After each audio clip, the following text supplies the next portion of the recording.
সবাইকে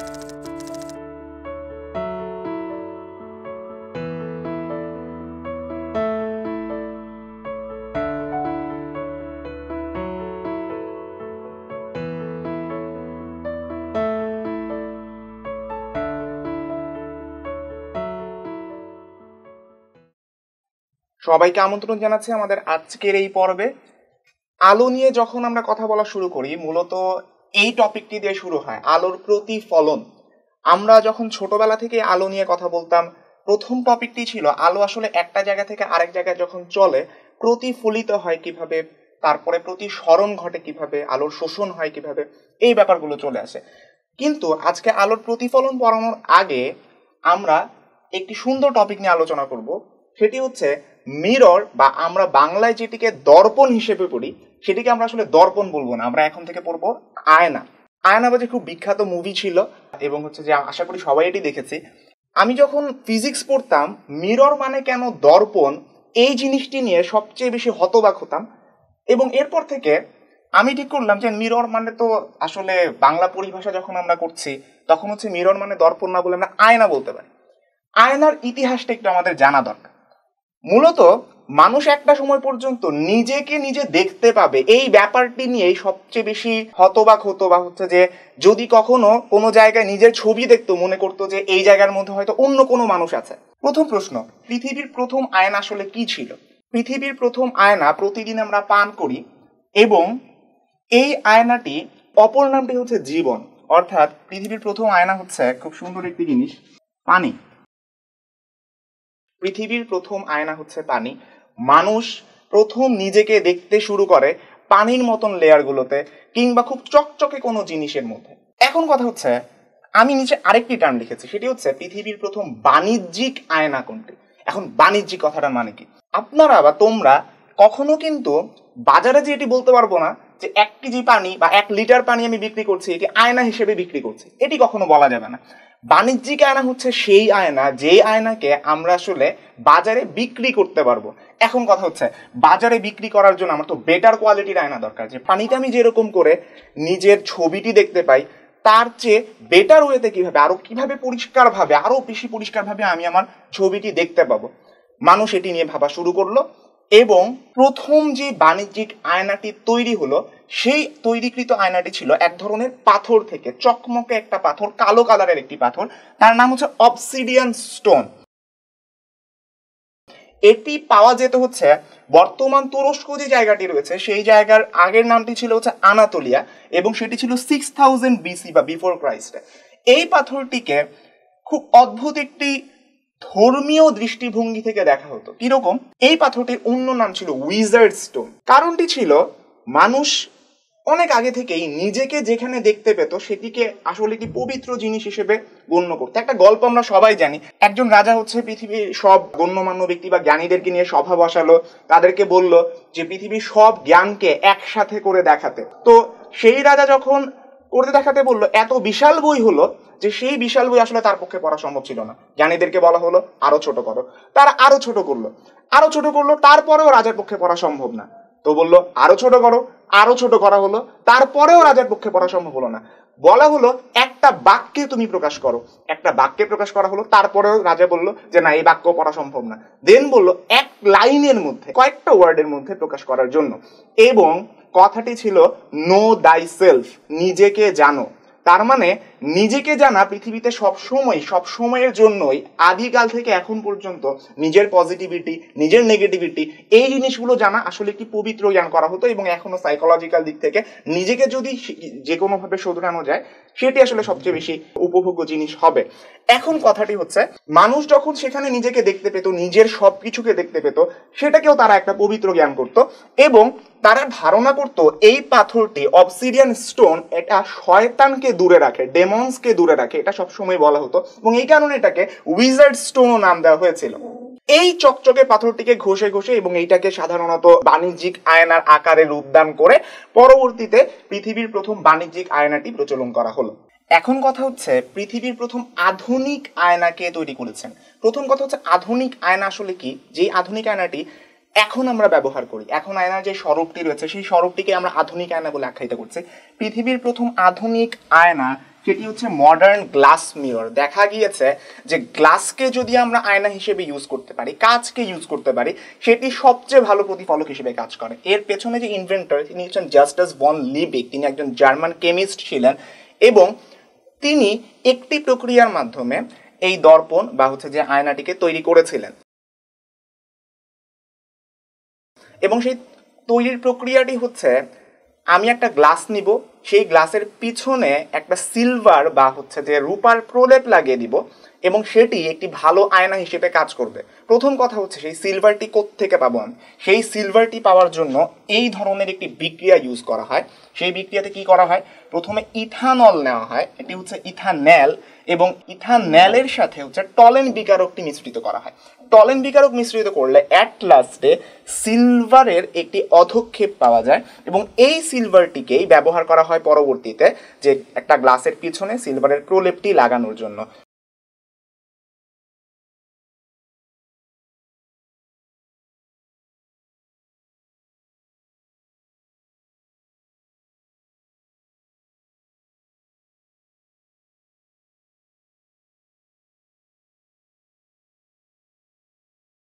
সুতরাং আয়নার প্রথম কথার মধ্যে আমরা তিনটি জিনিসকে সামারাইজ করতে পারি। এক, পৃথিবীর প্রথম আয়না ছিল পানি বা হচ্ছে এই ধরনের প্রতিফলক যেগুলো নর্মাল পরিবেশে পাওয়া যায়। দ্বিতীয়ত, পৃথিবীর প্রথম বাণিজ্যিক আয়না ছিল ওডিস্টিয়াম পাথর, যেটি ওডিস্টিয়ান স্টোন, সেটি হচ্ছে আনাতোলিয়ায় পাওয়া যেত। এবং তৃতীয়ত, পৃথিবীর প্রথম আধুনিক আয়নাটি সেটি হচ্ছে মডার্ন গ্লাস মিরর এবং যার ইনভেন্টর ছিল এই ভদ্রলোক, এবং এটি বানানো হয় একটা গ্লাসের পিছনে সিলভারের প্রলেপ লাগানোর মাধ্যমে এবং এই জিনিসটিকেই আমরা এখন ব্যবহার করি। এখন আমরা দেখব আলোর প্রতিফলনটি আসলে কিভাবে ঘটে। নর্মাল একটা কাচের টুকরাকে যদি এইভাবে নেওয়া হয় এবং তার মধ্য দিয়ে আলো প্রবেশ করিয়ে দেওয়া হয়, আলো কি করবে?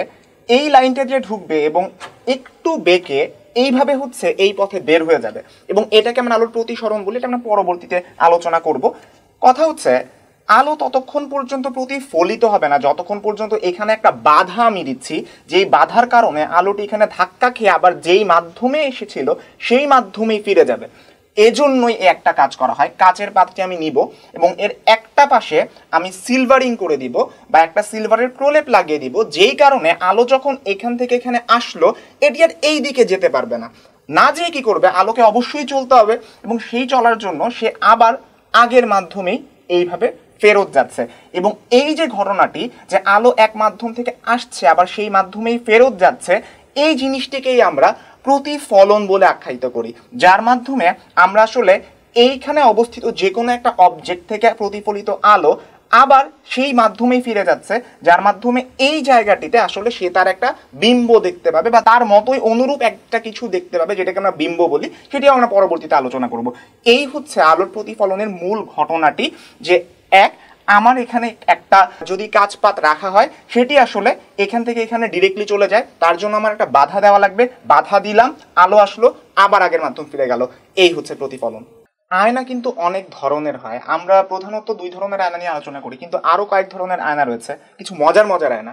প্রথমটি হচ্ছে ওয়ান ওয়ে মিরর, যে এক পাশে যিনি রয়েছেন তিনি নিজেকেই দেখতে পাবেন এবং অন্য পাশে যিনি রয়েছেন তিনিও তাকে দেখতে পাবেন। আমরা মিস্টার বিনের মতন জায়গাগুলোতে এই ধরনের আয়নার ব্যবহার দেখেছি, যে হচ্ছে মিস্টার বিন একটা জায়গায় নাচতে থাকছে এবং অন্য পাশে যারা রয়েছে তারা ওই পাশ থেকে দেখছে, কিন্তু মিস্টার বিন বুঝতেই পারছে না যে এই পাশে যারা রয়েছে তারা যে তাকে দেখছে। টু ওয়ে মিরর নামে আরেক ধরনের আয়না রয়েছে, যেটি হচ্ছে আয়নার এই পাশে যারা বসে আছেন তারা ওই পাশের লোকজনকে দেখবেন, আর এই পাশে যারা বসে আছেন তারা এই পাশের লোকজনকে দেখবেন। মানে কেউ নিজেদের চেহারা দেখতে পাবে না, কিন্তু এটিও এক ধরনের প্রতিফলনেরই ঘটনা এবং এটিও এক ধরনের আয়না। এবং এই আয়নাগুলো তৈরি করার বিশেষ বিশেষ পদ্ধতি রয়েছে। আরেক ধরনের আয়না রয়েছে, সেটি হচ্ছে কার্ভড মিরর, যে কার্ভড মিররের মধ্যে ছবিটি একটু চ্যাপ্টা দেখায় এবং হচ্ছে যিনি ছবি তুলছেন বা সামনে যিনি বসে আছেন প্রতিফলনই হয়, সে নিজের ছবিই দেখতে পায় কিন্তু একটু চ্যাপ্টা আকারে দেখতে পায়। আয়না প্রধানত হচ্ছে দুই প্রকার। প্রথমটি হচ্ছে সমতল বা প্লেইন মিরর বলে যেটিকে আমরা আখ্যায়িত করি। আমরা বাসায় যেই ধরনের আয়না ইউজ করি সেই প্রত্যেকটি আয়নাই হচ্ছে সমতল দর্পণ। সমতল দর্পণ বা সমতল আয়নার মূল বৈশিষ্ট্যটি হচ্ছে আমি যেরকম আসলে দেখতে ঠিক সেরকম করেই আমাকে আয়নার মধ্যে দেখাবে। আরেক ধরনের আয়না আছে যেটি হচ্ছে গোলীয়, গোলীয় বা স্পেরিক্যাল মিরর। এটিও আমাদের সবার জানাশোনার মধ্যে একটা চামচ, সেই চামচটি আসলে একটা গোলীয় আয়না বা গোলীয় দর্পণ। দেখা যাবে যে চামচের মধ্যে কিন্তু আমার ছবি দেখা যাচ্ছে এবং খুবই ইন্টারেস্টিং একটা জিনিস হচ্ছে চামচের এক পাশে আমার নিজের ছবিটি উল্টো দেখায় এবং অন্য পাশে আমার নিজের ছবিটি সোজা দেখায়। এর ব্যাখ্যাটি আমরা পরবর্তীতে রশ্মি চিত্রের মাধ্যমে দেখব। আমরা এখন প্রতিফলনের কিছু স্বাভাবিক টার্ম নিয়ে আলোচনা করব। আমরা একটি সমতল দর্পণ এইভাবে অনুভূমিকভাবে যদি রাখি এবং এই পৃষ্ঠটি, যেই পৃষ্ঠ আসলে প্রতিফলনের জন্য দায়ী, যেই পৃষ্ঠে প্রতিফলনটি ঘটবে তার নামটি হচ্ছে প্রতিফলক পৃষ্ঠ বা সারফেস অফ রিফ্লেকশন, যে এই পৃষ্ঠ থেকেই আসলে প্রতিফলনের ঘটনাটি ঘটবে। এখন আস্তে আস্তে দেখি, একটা পয়েন্ট নিয়ে চিন্তা করছি, এ পয়েন্ট। এই পয়েন্টে একটা আলোক রশ্মি এসে পড়বে, ও এ নামক একটি আলোক রশ্মি এসে যদি পড়ে, এই রশ্মিটি পরবর্তীতে এ বি নামে প্রতিফলিত হয়ে যাবে। এখন ও এ যেটি এসে এখানে পড়ছে এর একটা বিশেষ নাম রয়েছে, এর নাম হচ্ছে আপতিত রশ্মি। আপতিত রশ্মি মানে হচ্ছে যেই রশ্মিটি আসলে একটা প্রতিফলক পৃষ্ঠের উপরে আপতিত হয়। এখন এই যে রশ্মিটি যেটি প্রতিফলিত হয়ে এ বি পথে চলে যাচ্ছে, এই রশ্মিটিকে আমরা বলি হচ্ছে প্রতিফলিত রশ্মি। যে রশ্মিটি প্রতিফলক পৃষ্ঠ থেকে প্রতিফলিত হয়ে যায় তাকে আমরা বলছি হচ্ছে প্রতিফলিত রশ্মি। এখানে একটা রেখা আমরা দেখতে পাচ্ছি, সেটি হচ্ছে এ এন। এ এন এর একটি বিশেষ বৈশিষ্ট্য রয়েছে, এটি হচ্ছে প্রতিফলক পৃষ্ঠের সাথে সব সময় 90 ডিগ্রি অ্যাঙ্গেলে থাকবে, 90 ডিগ্রি অ্যাঙ্গেলে থাকবে বা সমকোণে থাকবে। এই জন্য এটির একটি নাম রয়েছে, এটির নাম হচ্ছে অভিলম্ব বা ইংরেজিতে এটাকে নর্মাল বলা হয়। এবং আরেকটি কথা হচ্ছে আপতিত রশ্মির ইংরেজি নামটি হচ্ছে ইনসিডেন্ট রে এবং প্রতিফলিত রশ্মি হচ্ছে রিফ্লেক্টেড রে। অভিলম্বের সাথে আপতিত রশ্মি, অভিলম্বের সাথে নর্মালের সাথে এই ইনসিডেন্ট রে যে কোণটি উৎপন্ন করছে, একটি কোণ উৎপন্ন করছে, সেটি হচ্ছে কোণ ও এ এন। কোণ ও এ এন, এই কোণটিকে আমরা আই নামে আখ্যায়িত করছি এবং এটিকে বলা হয় হচ্ছে আপতন কোণ বা অ্যাঙ্গেল অফ ইনসিডেন্স। এবং এই প্রতিফলিত রশ্মিটি এটি অভিলম্বের সাথে যেই কোণটি উৎপন্ন করছে, প্রতিফলিত রশ্মি এ বি অভিলম্ব এ এন এর সাথে যেই কোণটি উৎপন্ন করছে কোণ আর, এটিকে আমরা বলছি কোণ এন এ বি, এটিকে আমরা বলবো হচ্ছে প্রতিফলন কোণ। অভিলম্বের সাথে প্রতিফলিত রশ্মির যেই কোণটি সেটি হচ্ছে প্রতিফলন কোণ। তার মানে পুরো ব্যাপারটি একটু সামারাইজ করি। প্রথম কথা, আমার একটা প্রতিফলক পৃষ্ঠ রাখবে যার মধ্যে প্রতিফলনের ঘটনাটি ঘটবে। একটি বিন্দুতে একটি রশ্মি এসে আপতিত হবে, যেই রশ্মিটি আপতিত হবে তাকে আমরা বলবো আপতিত রশ্মি। দ্বিতীয়ত, এ এন নামে একটি রেখা থাকবে যেটি সমতল এই প্রতিফলক পৃষ্ঠের সাথে লম্বভাবে 90 ডিগ্রি অ্যাঙ্গেলে সব সময় থাকবে, যার নাম হচ্ছে অভিলম্ব। এবং এ বি নামে একটি রশ্মি প্রতিফলিত হয়ে যাবে, এই রশ্মিটিকে আমরা বলছি প্রতিফলিত রশ্মি। এবং আপতিত রশ্মিটি অভিলম্বের সাথে যে কোণ উৎপন্ন করে তা আপতন কোণ, প্রতিফলিত রশ্মিটি অভিলম্বের সাথে যে কোণ উৎপন্ন করে সেটি হচ্ছে প্রতিফলন কোণ। প্রতিফলনের সূত্রাবলী নামে দুইটি সূত্র দেওয়া আছে। প্রতিফলন আসলে নির্দিষ্ট দুইটি সূত্র মেনে চলে এবং এই সূত্রগুলো ফার্স্ট কথা হচ্ছে একজন বিখ্যাত মানুষ দিয়েছিলেন, নাম হচ্ছে ইউক্লিড। আমরা তাকে জ্যামিতির জন্য অনেক বেশি চিনি, কিন্তু তিনি লাইট নিয়েও বা আলো নিয়েও অনেক কাজ করেছিলেন। এখন ইউক্লিডের একটা গ্রন্থ ছিল, তার নাম হচ্ছে অপটিকা। অপটিকা গ্রন্থের মধ্যেই তিনি এই দুটি প্রতিফলনের সূত্র দিয়েছিলেন, কিন্তু তিনি একটি ভুল ব্যাখ্যাও দিয়েছিলেন। ব্যাখ্যাটি হচ্ছে এইরকম: মানুষ তখনই একটি বস্তুকে দেখতে পায় যখন তার চোখ থেকে আলো ওই বস্তুর উপর পড়ে। তার ব্যাখ্যাটা আরেকটু মজার ছিল যে কেন আসলে তিনি এই কথাটি বলেছিলেন এই জন্য, রাতের আকাশে যখন আমরা তারা দেখি তখন আমি চোখ খোলা রাখি, তারা দেখতে পাচ্ছি, যখন চোখ বন্ধ করলাম তারা আর দেখতে পাই না। তার মানে কি, চোখ থেকে রশ্মি বের হওয়া বন্ধ হয়ে গেল এবং তারা আমি আর দেখতে পাচ্ছি না। তার লজিক ছিল এটি, এবং এই লজিকটি যে ভুল এখন আমরা সবাই জানি, যে হচ্ছে যে আলোক রশ্মি আসলে আমাদের চোখ থেকে বের হয় না। আলোক রশ্মি আসলে অন্য একটা বস্তুর উপর পড়ে আলোক উৎস থেকে, অ্যান্ড দেন আমাদের চোখে এসে পড়ে, দেন আমরা বস্তুটিকে দেখতে পাই। ওকে, এই ব্যাপারটি বাদ দিলাম। প্রতিফলনের সূত্রের মধ্যে ফার্স্ট কথাটি হচ্ছে আপতিত রশ্মি আপতন বিন্দুতে অভিলম্ব এবং প্রতিফলিত রশ্মি একই সমতলে থাকে।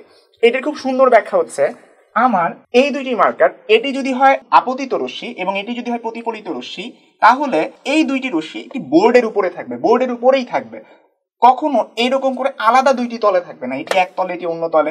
যদি এই তলে হয় তাহলে আমি তল বিবেচনা করবো আমার এই হাতটিকে এইরকম করে, মানে তারা সব সময় একটি তলেই অবস্থান করবে, তারা কখনো ভিন্ন কোনো তলে অবস্থান করবে না। প্রশ্ন হচ্ছে তাহলে আপতন বিন্দুতে অভিলম্ব কোনটি? অভিলম্ব আসলে কোনোদিন তুমি দেখবে না, যে হচ্ছে ধরো এটিকে আমরা একটি কাল্পনিক হিসেবে ধরে নিতে পারি যে লম্বভাবে প্রতিফলক পৃষ্ঠের উপরে দাঁড়িয়ে রয়েছে। আচ্ছা, দ্বিতীয় যে ব্যাপারটি সেটি আরো বেশি ইম্পর্টেন্ট, আপতন কোণ ইজ ইকুয়াল টু প্রতিফলন কোণ। সর্বদাই অভিলম্বের সাথে আপতিত রশ্মিটি যেই কোণটি উৎপন্ন করবে সেটি সবসময় প্রতিফলন কোণের সাথে সমান হবে, I ইজ ইকুয়ালস টু আর। প্রতিফলনের এই দুইটি সূত্র সব সময় সব ক্ষেত্রে অলওয়েজ সব জায়গাতে প্রতিফলনের এই দুইটি সূত্র যে কোনো আলোর ক্ষেত্রে খাটবে। এখন আমরা দুই ধরনের আলাদা আলাদা প্রতিফলন নিয়ে আলোচনা করব। প্রথমটি হচ্ছে নিয়মিত প্রতিফলন, এটির ইংরেজি নামটি হচ্ছে রেগুলার রিফ্লেকশন। নিয়মিত প্রতিফলন ব্যাপারটি হচ্ছে এই আমার একটি সমতল দর্পণ বা সমতল প্রতিফলক পৃষ্ঠ, এতে সমান্তরালভাবে যদি তিনটি আলোক রশ্মি আমি ফেলি বা অসংখ্য সমান্তরাল আলোক রশ্মি ফেলি, তারা যখন প্রতিফলিত হয়ে যাবে তখনও তারা সমান্তরালই থাকবে। মানে হচ্ছে এইভাবে সমান্তরাল হয়ে পড়লো, দেন এইভাবে সমান্তরাল হয়ে বের হয়ে যাবে। আপতনের সময়ও সমান্তরাল থাকবে, প্রতিফলনের সময়ও সমান্তরাল থাকবে। দ্বিতীয় আরেক ধরনের প্রতিফলন রয়েছে যার নাম হচ্ছে ব্যাপ্ত প্রতিফলন বা ডিফিউজ রিফ্লেকশন। এর মানে কি? এর মানে হচ্ছে এখানে সমান্তরালভাবে আলোক রশ্মিগুলো আপতিত ঠিকই হবে, কিন্তু প্রতিফলিত যখন হবে তখন আর রশ্মিগুলো সমান্তরাল থাকবে না, একটা একদিকে, একটা অন্যদিকে, একটা এইদিকে যাচ্ছে। এর একটা বিশেষ কারণ রয়েছে। কারণটি হচ্ছে এই যে প্রতিফলক পৃষ্ঠটি রয়েছে, এই প্রতিফলক পৃষ্ঠটি কিন্তু মসৃণ না, এটি হচ্ছে অমসৃণ একটি পৃষ্ঠ। অমসৃণ পৃষ্ঠ হলে কেন আসলে সমান্তরাল ভাবে আপতিত রশ্মি আর সমান্তরাল থাকবে না, তার একটা বিশেষ রিজনিং রয়েছে। এইখানে দেখি আমরা এই তিনটি পয়েন্ট একই জায়গায় রয়েছে এবং খুব গুরুত্বপূর্ণ কথা, এই তিনটি পয়েন্টে অভিলম্ব রয়েছে, এই অভিলম্বগুলো কিন্তু সমান্তরাল। কথাটি হচ্ছে এই জায়গাটাতে আসি, এই পয়েন্টে এই পয়েন্টে এই পয়েন্টে অভিলম্বগুলো একটু আঁকি।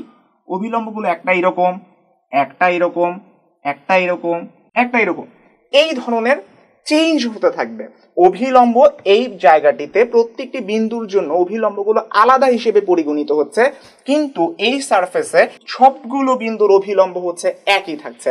তার মানে হচ্ছে মূল কারণটি সমতল প্রতিফলন, নিয়মিত প্রতিফলন এবং ব্যাপ্ত প্রতিফলনের মধ্যে মূল কারণটি হচ্ছে অভিলম্বগুলো আসলে সমান্তরাল থাকছে কি থাকছে না। অমসৃণ পৃষ্ঠ হলে থাকে না অভিলম্বগুলো সমান্তরাল, এবং মসৃণ পৃষ্ঠ হলে অভিলম্বগুলো আসলে সমান্তরালই থাকে।